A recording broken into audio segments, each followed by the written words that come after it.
Padre bendito, queremos darte gracias en esta mañana por el privilegio que nos diste de alabar y bendecir tu nombre, por ministrarnos a través de las alabanzas, a través de las composiciones de estas letras, Padre, cónsonas con el tiempo, con la circunstancia que atravesamos, cónsonas con nuestra necesidad espiritual, Padre, de seguir dependiendo a ti. Gracias. Ahora nos disponemos, Señor, a recibir de tu palabra, de tu impartición divina, de lo que tienes preparado para nuestras vidas, de tu porción en este día. Por ello te pido, Señor, corazones sensibles, buenas tierras, que puedan rendir fruto al 30, al 60 y al 100 por uno de la palabra, de la semilla, Señor, que caiga en esos corazones. No solo te pido por ese objetivo, para esta audiencia, sino para todos aquellos que se conectan a través de YouTube. Tu bendición, tu palabra viva y eficaz, tu esperanza viva se han impartido sobre todos ellos. En el nombre de Yeshua. Amén y amén. Como les decía, esta semana se estudian dos parashat. En plural sería parashot, Matot y Masei. Se encuentran en Números, capítulo 30, versículo 1, al capítulo 36, versículo 13. ¿Okay? Matot, Masei. El término Matot traduce tribu, y quiero que cada vez que oigamos o leamos sobre el término de tribus, podamos asociarlo con familia. ¿Ok? Tanto la familia natural, por parentesco natural, como la familia de fe. Amén. Y Masei traduce jornadas. Jornadas. Y esto quiero que lo vean, creo que sería más entendible a nuestra idiosincrasia como etapas. ¿Ok? Jornadas, permítanme sugerirle que usted pueda percibirlo como etapas. Etapas en la vida. ¿Ok? En la Haftará nos vamos a conseguir con Jeremías, capítulo 1, versículo 1, al capítulo 2, versículo 3, también el capítulo 2, versículo 4, versículo 28. En el Pacto Renovado, o en los manuscritos apostólicos, nos vamos a ubicar con Mateo, capítulo 5, versículo 33 al 37, esto lo vamos a leer dentro del desarrollo del tema, y la primera carta a los Corintios, capítulo 12, versículos 12 al 14, y Hebreos, la carta a los Hebreos, capítulo 11, versículos 8 al 10. Amén. Como de costumbre, vamos a resumir estas dos porciones. Moisés enseña las leyes que gobiernan la anulación de promesas a los líderes de las tribus de Israel. Acoto en este momento también habla sobre los juramentos. Se nos va a enseñar acerca de los juramentos y cómo se puede anular un juramento. Acá permítanme, veamos el juramento como un compromiso. ¿Sí? Una responsabilidad cerrada, un compromiso que hay entre dos o más partes. Hay un compromiso. ¿Ok? Estos juramentos, gracias, pueden también ser dirigidos a los hombres. Amén. Hacemos voto al Eterno, no a los hombres. Pero a los hombres también hay cómo hacer juramento. Es muy parecido al voto. Pero no es un voto en sí, sino juramentos. También se nos enseña acerca de la anulación de esos juramentos. Se lucha una guerra contra Madián por su rol en la destrucción moral de Israel. Y la Torá da un recuento detallado del botín de guerra y cómo fue distribuido entre la gente, los guerreros, los levitas y el sumo sacerdote. Prestemos atención a este particular. Se arma una guerra contra Madián, ¿por qué? Por la destrucción de la moral contra Israel. ¿Qué curiosidad le despierta eso? Hoy por hoy, espiritualmente, estamos en guerra contra aquellos entes espirituales que han destruido moralmente nuestra nación. ¿Pesa usted esa responsabilidad? ¿Pesa usted en una balanza ese gran compromiso delante de Hashem? ¿Se da cuenta usted que no es poca cosa? Las tribus de Rubén y Gad, más tarde acompañados por media tribu de Manasés, piden las tierras del este del Jordán como su porción de la tierra prometida, siendo estas tierras aptas para la cría de ganado. Moisés inicialmente se enoja con este pedido. ¿Por qué se enoja Moisés? Más allá del pedido, ¿por qué se enoja Moisés? Porque el llamado era que para llegar a la tierra prometida tenías que atravesar el río Jordán. Entonces era muy cómodo que las 10 tribus restantes se fueran allá a batallar por su tierra y yo me quedara acá tranquilamente. ¿Qué nos enseña esto ya de antemano, de entrada? Que todos, si somos parte del pueblo, estamos llamados a atravesar el Jordán. Que no es nada cómodo, pero la instrucción del Eterno es a que nos esforcemos por esa causa. Entonces, más tarde, concuerda con la condición, les puso una condición, de que ellos primero se unan y lideren a Israel en la conquista de las tierras al oeste del Jordán. Bueno, está bien, ustedes se quieren quedar con esas tierras, pero hagamos algo, esforcémonos todos por alcanzar, conquistar la tierra prometida y luego ustedes se apoderan de estas tierras. Los 42 viajes y campamentos de Israel a través del desierto son listados desde el éxodo de Egipto hasta el establecimiento en las planicies de Moab, al otro lado del río, frente a la tierra de Canaán. Los límites de la tierra prometida son enumerados y las ciudades del refugio designadas como lugares de exilio para asesinos involuntarios. Las hijas de Zelafá se casan dentro de su propia tribu de Manasés, de manera que las propiedades que correspondían a su padre no pasen por herencia a otras tribus. Bastante tela que cortar, pero bueno, estaremos cortando alguna de esas telas. Vea usted, en el capítulo 33, se nos presenta un resumen de las jornadas, de los viajes, también podemos verlo, de los viajes que tuvo que emprender el pueblo de Israel para llegar a las planicies de Moab. Si usted contabiliza cada uno de esos lugares, cada una de esas jornadas, y en un sentido cada una de esas etapas que ellos atravesaron a lo largo del desierto en 40 años, ellos estuvieron en 42 lugares. Ahora, en la travesía del desierto, ellos llegaron al lugar número 33. ¿Sabe usted cuál es ese lugar? Cuando llegaron a las aguas de Mará, amargura. A lo largo del viaje, ellos llegaron al lugar número 33, que era Mará. Tiene muchísimo significado profético. Adelante, mis hermanos. Avanzamos entonces. Hago ese énfasis porque más adelante vamos a ver algo al respecto. Números capítulo 30, versículo 1. Habló Moisés a los príncipes de las tribus de los hijos de Israel diciendo, esto es lo que el Señor ha mandado. Da una serie de instrucciones, ¿sí? En este caso sobre los juramentos, pero quiero hacer un énfasis acá sobre las jornadas. En primera instancia, en el versículo 1, capítulo 30, cómo el Eterno va a generar una serie de instrucciones a las tribus, dirigido en este caso a los principales de cada tribu, ¿sí? A los líderes principales de cada tribu para que luego ellos enseñaran al resto del pueblo. Hay un conjunto de enseñanzas y una de ellas tiene que ver con juramentos, con compromisos, ¿ok? A su vez, importante ver que esta instrucción era emanada a estos principales para que a su vez todas las tribus estuvieran en conocimiento de estas lecciones que el Eterno iba a impartir sobre ellos.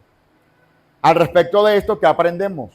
Si bien hoy en día no estamos constituidos en tribus, no estamos conformados por tribus, sino por familia, es importante acatar a partir de este principio que todo lo que enseña la Torá es para toda la familia. Todo lo que enseña la Torá es para toda la familia.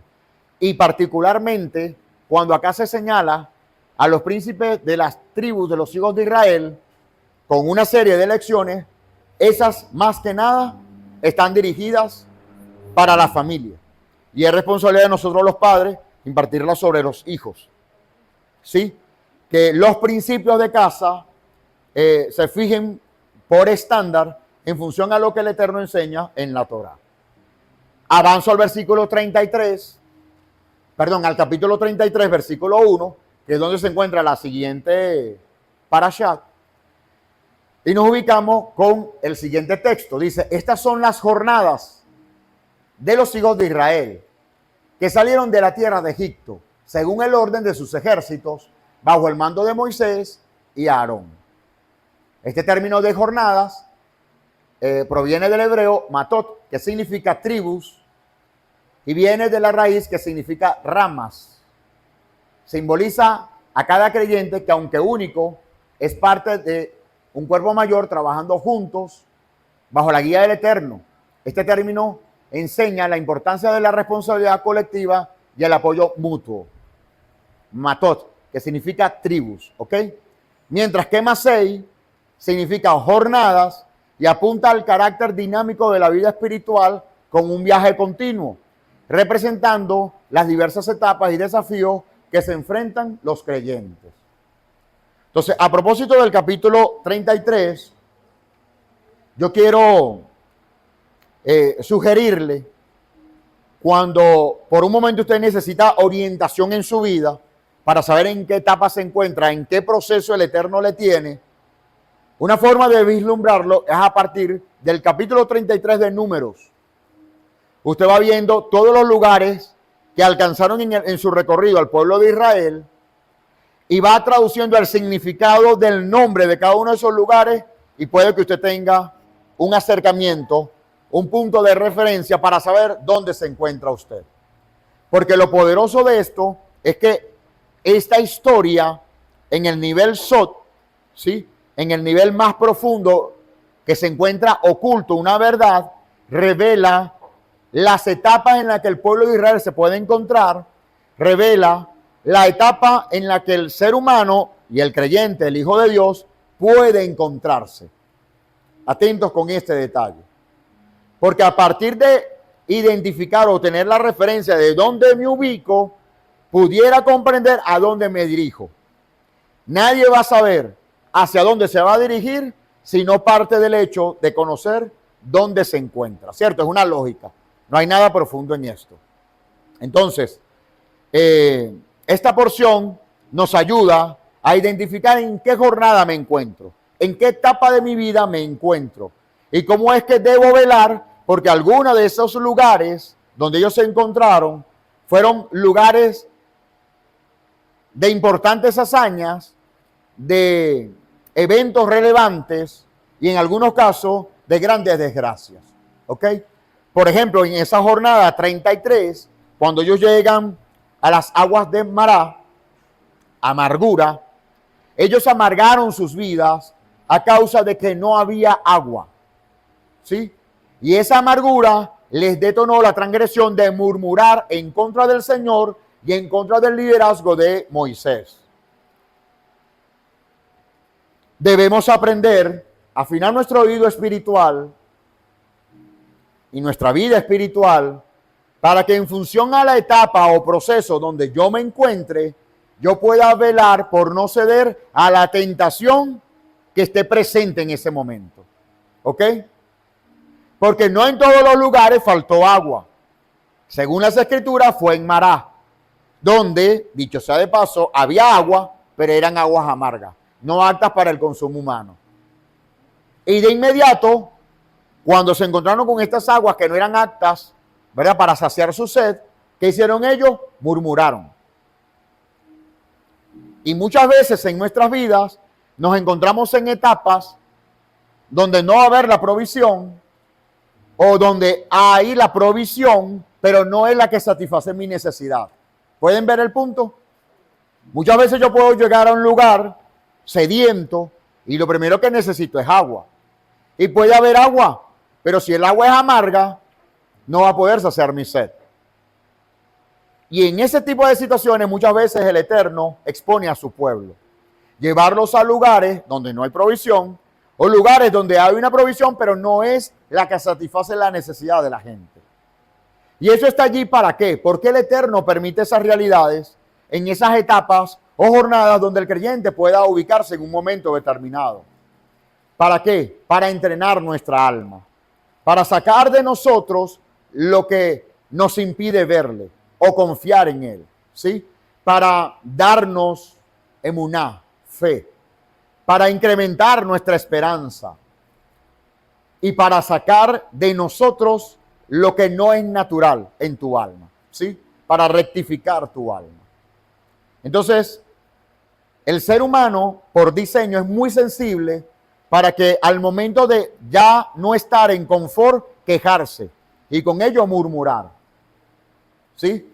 Creo que eso es una gran disciplina a la que el Eterno expone al mundo entero, al ser humano en general, pero en particular a las realidades propias que nosotros afrontamos en nuestra nación. Y saben a lo que me refiero. Y como nosotros somos conciudadanos también de esta nación, sin velar muchas veces hemos caído preso y cautivo de estas malas prácticas o desviaciones de murmurar cuando algo no se ajusta a mi necesidad o cuando algo no satisface mi necesidad. A tal punto que todo lo juzgamos con un signo negativo o señalamos las cosas condenando o reprochando de aquello. Es parte de la cultura y por ser parte de la cultura muchas veces nos arrastra a nosotros. Entonces, para ello es necesaria una fortaleza espiritual y una disciplina espiritual que no te permita ceder. Porque en la primera de cambio, cuando llega la mala noticia o la noticia que tú no esperas, la gente se desinfla. La gente pierde la fe. La gente pierde la confianza en el Eterno incluso. Entonces debemos velar para estar mejor prestos y mejor preparados ante esta realidad. Entonces, considerando, vea la lámina anterior, por favor, un instante.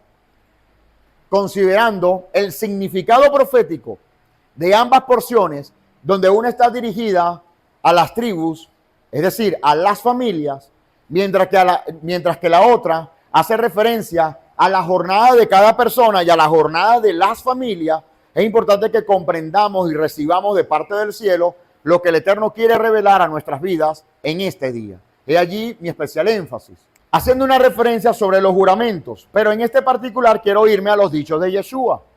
Yeshua sobre los juramentos nos enseña lo siguiente. Mateo capítulo 5, versículos 33 al 37. Dice, además, han oído que fue dicho a los antiguos, no jurarás en falso, sino cumplirás al Señor tus juramentos. En este particular, mi hermana, pudiera relacionarse con un voto cuando es dirigido al Eterno. Pero el principio incluso arropa al prójimo. Pero yo les digo, no juren en ninguna manera, ni por el cielo, ni por el trono de Dios, ni por la tierra, porque es el estrado de sus pies, ni por Jerusalén, porque es la ciudad del gran rey, ni por tu cabeza, o sea, por tu propia vida, jurarás. Porque no puedes hacer blanco o negro un solo cabello. Pero sea vuestro hablar sí, sí o no, no. Porque lo que es más de esto, de mal procede. Entonces, la enseñanza de Yeshua, acompañada como fundamento a la verdad de la Torah sobre los juramentos, es que más allá de hacer el juramento, que significa comprometerse 7 veces, por cierto, ¿ok? El término de juramentar o el término de jurar significa que yo me comprometo 7 veces contigo en cumplir lo que te estoy prometiendo. Esa es la diferencia con una promesa. Otra vez, un juramento va a implicar que tú te comprometes 7 veces con una responsabilidad. Vea usted lo que implica compromiso. Es hacerme responsable 7 veces por lo que me voy a hacer responsable. No es poca cosa. Entonces, basado en este principio, Yeshua nos enseña que más allá del juramento procuremos que nuestro hablar sea sí, o sea, que no seamos vacilantes, que no seamos inconstantes, sino que en todo momento nuestro carácter esté marcado por una seguridad de que al comprometernos efectivamente vamos a cumplir. Y por el contrario, si no nos comprometemos, bueno, nos mantenemos en pie de que no nos comprometimos con algo. Vea usted la importancia de comprometerse con algo. Y la razón del por qué siempre demandamos, sobre todo en esta familia de fe, demandamos compromiso de la gente. Porque el compromiso va a permitir que nuestro hablar sea sí o sea no, ¿verdad? Porque lo que es más de esto, de mal procede. Es decir, caes de forma irresponsable, se pierde tu trayectoria, se pierde tu repertorio, se pierde tu esencia de persona, porque cuando no cumples con los compromisos, la gente te va a señalar de que eres un incumplido. Y cuando la persona es marcada por ser incumplida o irresponsable, al menos los que conocen esa etiqueta, no confían más en la persona. Y en esta vida, amado, no avanzamos si otros no confían en nosotros. ¿Sabe usted eso? Cuando tu entorno no confía en ti, no puedes avanzar en la vida. Fue lo que ocurrió a Caín cuando éste estuvo errante. Nadie confiaba en él por una marca que se puso sobre él. En este caso, una marca de condenación, más no de irresponsabilidad. Pero el principio opera en línea paralela, en el sentido que nadie podía verle, nadie podía aceptarle, y eso indujo a que Caín estuviera errante. Una persona que genera desconfianza o que la gente no confía en él, anda errante, se mantiene solo, se mantiene aislado. Entonces es necesario para todos cultivar la confianza en sí mismo para que otros también a su vez confíen en nosotros. Y la disciplina para aprender a generar esa confianza está en que nuestro sí sea sí, en que cuando me comprometa yo cumpla con ello, en que cuando me responsabilice por algo yo cumpla con esa responsabilidad. ¿Ok? Esto va a generar en ti cuotas de confianza que a lo largo de muchas jornadas, cuando la gente ya te conoce por ser responsable o confiada, la gente acepta lo que tú propongas, lo que tú dispongas, la gente te acompaña en lo que tú deseas hacer, porque eres una persona confiable. ¿Sí lo vemos? La confianza es clave, mi amado. La confianza es clave. Por la confianza, usted obtiene el éxito de un emprendimiento, de un proyecto, de un trabajo. Usted genera confianza como profesional y la gente le va a buscar no por una publicidad, sino por la confianza. Por lo tanto, la confianza que se pueda depositar en nosotros es una perla, es un tesoro para nuestras vidas y debemos aprender a cultivarla. Amén. ¿Cómo la aprendemos? Ejercitándonos en el principio del juramento, es decir, en cumplir con aquello con lo que nos comprometemos. Ahora, un asterisco, porque como buenos venezolanos, pudiera alguien irse por la tangente y decir, bueno, si esa es la vía del compromiso, entonces, ¿sabes qué? No me voy a comprometer más. Y yo no estoy fallando porque Yeshua también me da la opción de que si no me voy a comprometer, está bien, me quedo tranquilo sin comprometerme. Pero acá nos referimos al hecho de aquello que no nos convenga, cómo comprometerte con algo que no te conviene. Pero siempre vas a estar llamado a comprometerte con algo, siempre, porque si no la vida pierde sentido, ¿verdad? Si no nos comprometemos con algo, con una causa, en este caso su reino, razones suficientes para esforzarnos día a día en mejorar como personas, como individuos, como seres humanos. ¿De acuerdo? Bien, entonces, acerca de los juramentos, este es mi énfasis de la boca de Yeshua. Hay otros principios que hemos enseñado en años anteriores desde la Torá. En esta oportunidad quiero enfocarme allí. En la primera carta a los Corintios, capítulo 12, versículos 12 al 27, nos enseña el apóstol Pablo acerca de la esencia de mantenernos unidos como familia y como miembros del cuerpo del Mesías. ¿Ok? Para aquellos que creían que referirnos al cuerpo del Mesías es como una alusión, bueno, en parte es una alusión, pero es una alusión bíblica. El apóstol Pablo enseña sobre este principio.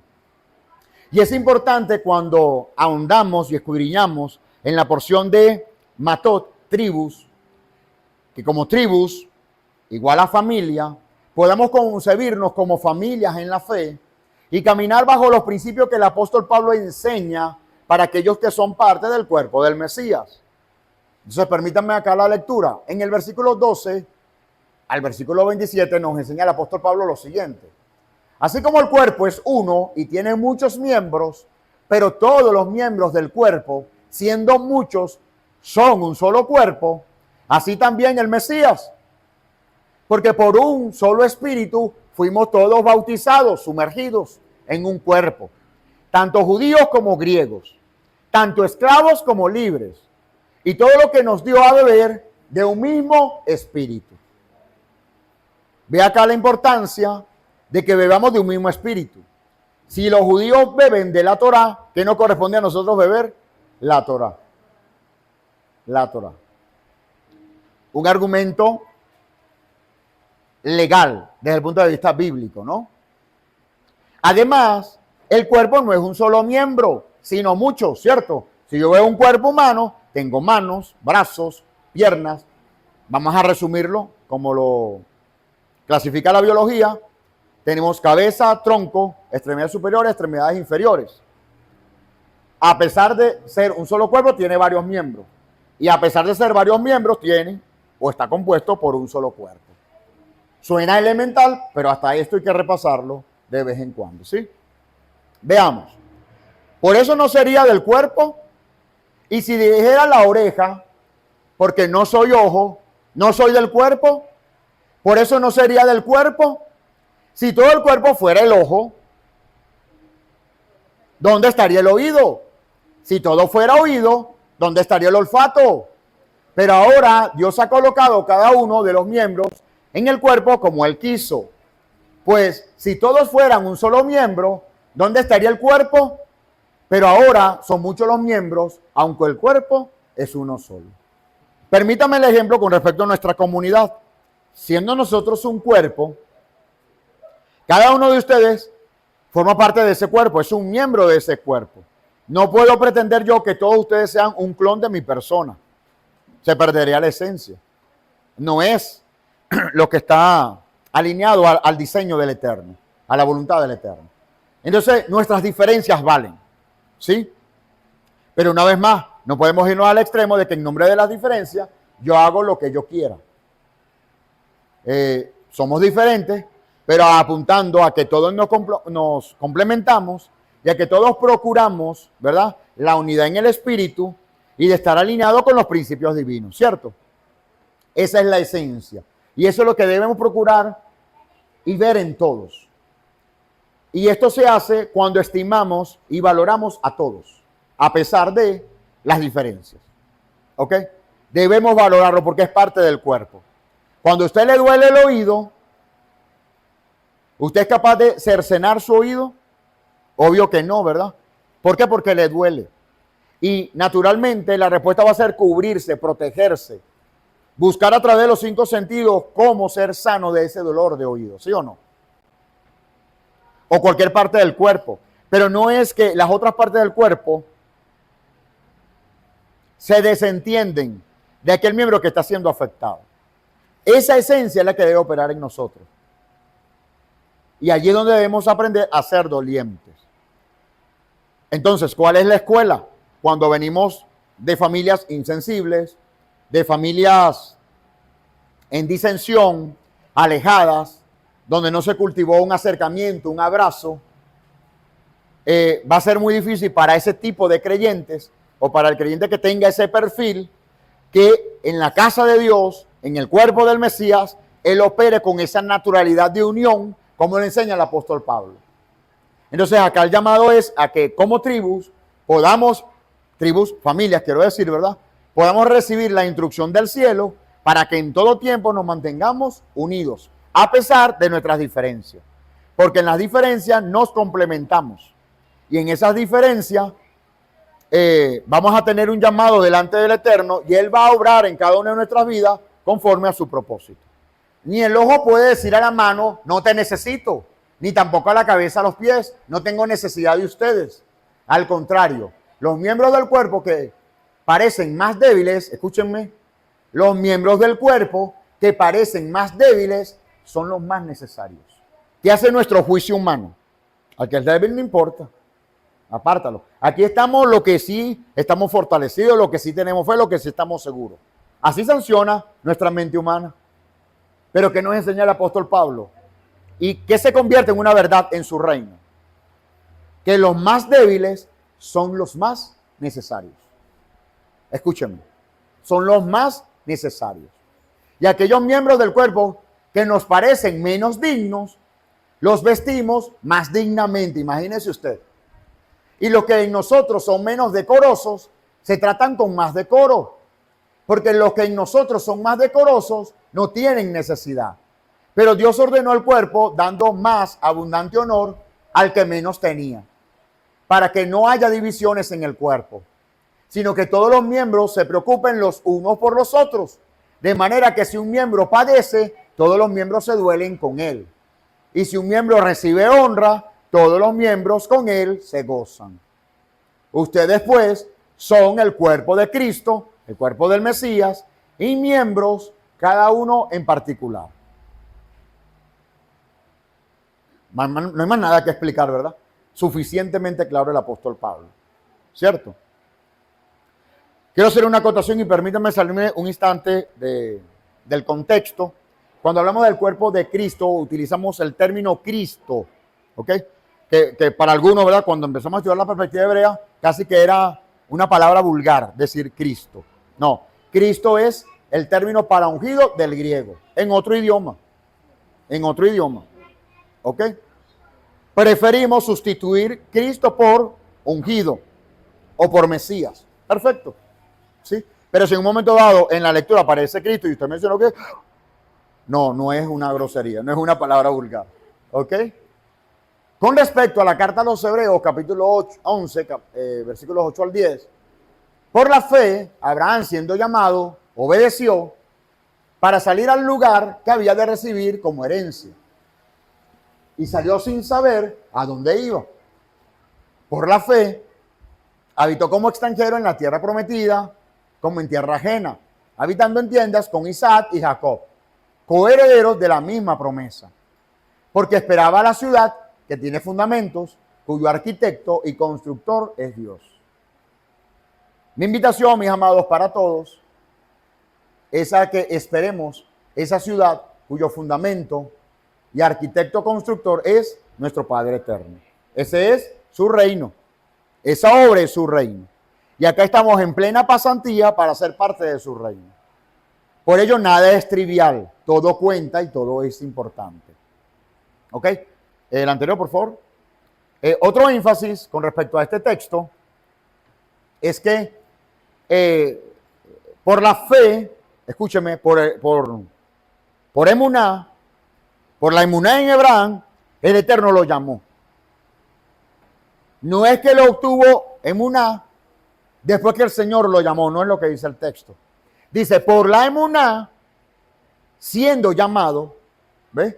El Eterno vio que en él había emuná, convicción, y por ello lo llamó. A todos nosotros, amados, sin excepción, el Eterno nos ha llamado porque vio una medida de convicción en usted, de confianza en usted.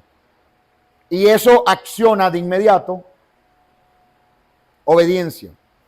De manera que el fundamento, entendiendo que matot significa tribus, pero también ramas, ejemplifico o ilustro acá a través de este árbol, ¿verdad? La familia debe estar fundamentada en la fe, con juramentos, vea también allí compromisos y la unidad. Y estos mismos principios se traspolan a la familia de la fe, al cuerpo del Mesías, al cuerpo de Cristo. ¿Ok? Nuestro fundamento para ser llamado por el Eterno, fe obediente, emuná. Porque el que tiene fe, automáticamente va a obedecer. Es parte de la esencia de la convicción por la cual tú actúas en consecuencia de haber escuchado una instrucción. A tener compromisos, porque son los compromisos los que te atan en la vida a avanzar, ¿verdad? Y usted puede poner como ejemplo cualquier situación donde el individuo, los pueblos, las naciones estuvieron sujetos a un desafío. Ellos avanzaron porque se comprometieron con eso. Si no se comprometieran con eso, no hubiesen podido avanzar y por el contrario hubiesen sido derrotados, ¿cierto? Y por supuesto la unidad. Pero no es la unidad, no es la unidad en la que proclamamos que todos son idénticos. No, Es en la unidad de estar bajo un mismo espíritu a pesar de nuestras diferencias. Un mismo sentir. En que siendo diversos miembros somos dolientes de un cuerpo. En que siendo distintos miembros soy doliente de otro miembro, ¿verdad? Cuando se ve afectado, o que celebro cuando otro miembro alcanza alguna victoria. Amén. Esto también es un termómetro para yo percibir a mi hermano cuando él alcanza un logro y eso me aflige o me llena de rabia. Debo revisarme, porque algo no está operando con total naturalidad a la luz del diseño divino. Porque naturalmente, y lo vemos en nuestro cuerpo humano, ¿verdad? Cuando usted está afectado por alguna patología, dolencia, alguna sintomatología en su cuerpo, todo su cuerpo responde a protegerse de esa dolencia. Y nunca caen en conflicto, yo no quiero que te sanes. Más bien al contrario, bioquímicamente se generan una serie de acciones en el cuerpo para procurar que ese miembro afectado se sane. Es increíble. Y todos cooperan para ello. Es increíble, sin que tú lo mandes, porque es parte de la alineación divina en su diseño. Y así tenemos que actuar nosotros. Amén. Doliente, sin soltar a la persona. Te expresan alguna necesidad y no ha resuelto, uno estar pendiente, y uno estar pendiente hasta que la persona solucionó. No soltarlo en la oración, en el apoyo, en la intervención, en la solidaridad, porque me satisface que el otro esté bien, porque lo estoy considerando miembro del cuerpo. Allí hay trabajo que hacer. Ahí tenemos todavía jornadas que entrenarnos, ¿cierto? Para ser doliente del otro. ¿Avanzamos? Con respecto a jornadas, estas son las jornadas de los hijos de Israel, que salieron de la tierra de Egipto, según el orden de sus ejércitos, bajo el mando de Moisés y Aarón. En la vida de Hashem, Hashem, falta una coma, en la vida, Hashem nos expone a diversas etapas para transformar nuestro carácter. Números 33, 9 al 11, relata cada una de estas etapas o jornadas por las que atravesó el pueblo de Israel. Pero voy a hacer un énfasis en el versículo 9. Dice, salieron de Mara y llegaron a Elim, donde había 12 fuentes de agua y 70 palmeras, y allí acamparon. Este lugar de salida de Mara fue el lugar 33. O mejor dicho, el lugar 33 es Elim, que prosiguió haber estado en las aguas de Mará, donde habían 12 fuentes de agua. Mucho que aprender de esto. Muchas interpretaciones sabias, rabínicas, sobre cada uno de estos significados. Solamente voy a mencionar algunos. El hecho de que Elim fuera un lugar de descanso posterior a la amargura es que Hashem en su conducción divina te da oxígeno. Te extiende la mano para sacarte de la amargura, siempre y cuando tú te arrepientas de la amargura. Él te va a llevar a Elim, pero en Elim van a haber fuentes de agua y van a haber palmeras. Palmeras para que goces de la sombra del sol inclemente del desierto y de la fuente para que puedas saciar tu sed y puedas satisfacer todas las necesidades, ¿verdad?, que están vinculadas con el agua. Estas 12 fuentes representan a las 12 tribus de Israel, llámese el pueblo de Israel, ¿ok? Y las 70 palmeras tienen que ver con el resto de las naciones. Israel representa para el mundo entero 12 fuentes de agua, nada más y nada menos. Para aquel que opina, ¿verdad? Y bueno, ¿quién es Israel? Un país más. Ven acá para decirte qué tipo de país es. Nada más y nada menos que 12 fuentes para las naciones enteras. Las naciones representan las 70 palmeras. Nosotros como nación somos una de esas palmeras. En el mundo antiguo, repaso acá, en el mundo antiguo se conocían de 70 naciones. Hoy por hoy son 211 naciones, pero al final, a la luz de la Torá, todas ellas se reducen a 70 naciones. Son más porque en el tiempo las civilizaciones se dividieron, culturas se dividieron, etcétera, etcétera. Territorios se fragmentaron, etcétera, etcétera. Pero en relación a las 70 palmeras, proféticamente hablando, representan las naciones del mundo actual. ¿Ok? También en este capítulo, en esta porción, se relata acerca de la muerte de Aarón. Cuando llega, ¿verdad?, al monte de Hor, el Eterno le da la instrucción para que suba al monte y allí falleció, partió. ¿ok? Y esto tiene que ver también con una sombra importante sobre nuestras vidas. Cuando somos elevados, cuando somos conducidos para el Eterno para estar en Or, ya sea porque vamos a partir o ya sea porque vamos a obtener una elevación espiritual que nos levanta, nos repunta, ¿ok? Más allá de lo terrenal.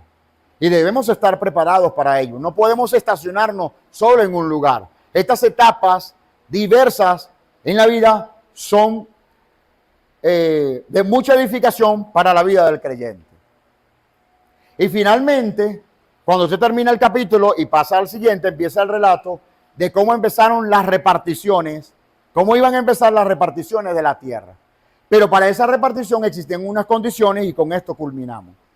Números 33, versículo 50. Habló el Señor a Moisés en los campos de Moab. Por favor, contextualicemos. Esto fue ya finalizada las 42 jornadas.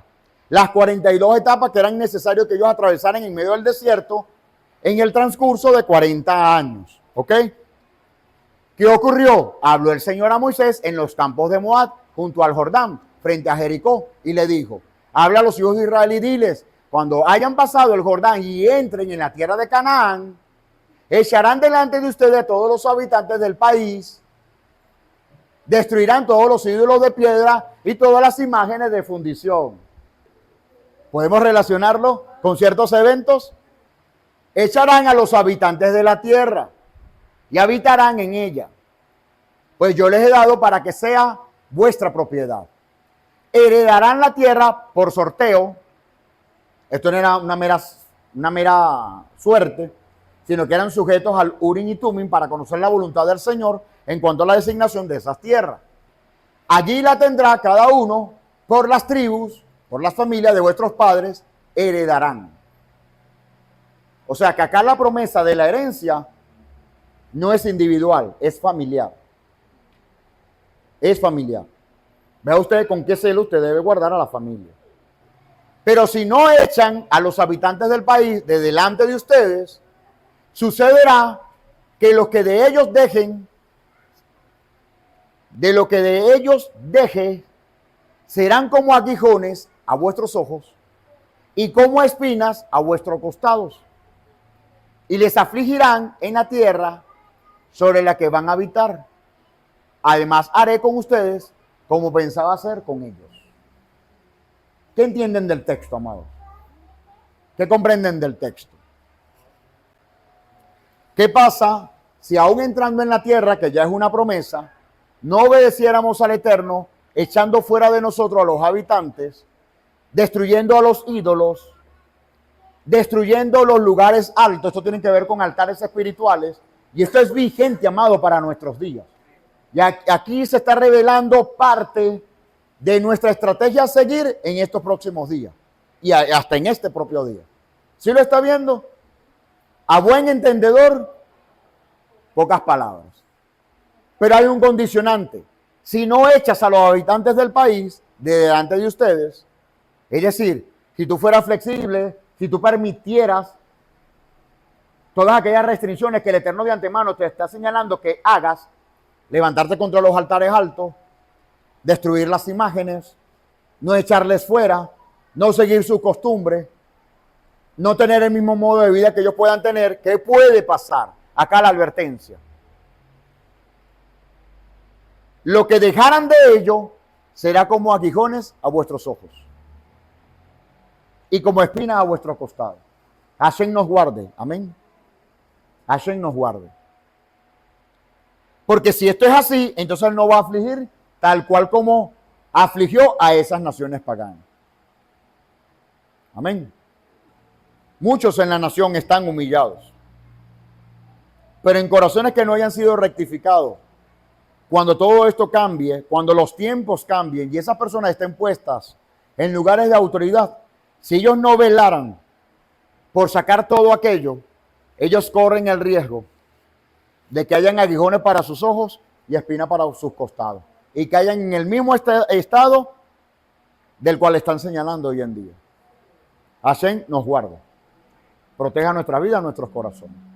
Amén. ¿Entendidos?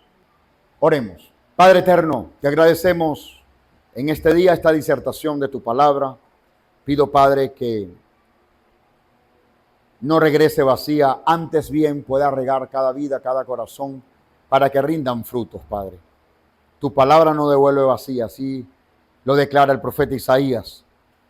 Y yo confío, Señor, que esta palabra no será la excepción, que esta disertación no será la excepción, y que esta palabra, Señor, nos comprometa delante del cielo a cumplir con estos principios, Padre mío, para que en función a ello seamos mejores estrategas en las próximas batallas a librar en nuestra vida espiritual, con carácter personal, en la vida espiritual de nuestras familias, en la vida espiritual de la comunidad, en la vida espiritual de nuestra nación.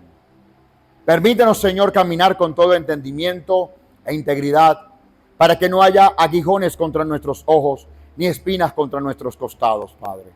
En el nombre de Yeshua. Amén.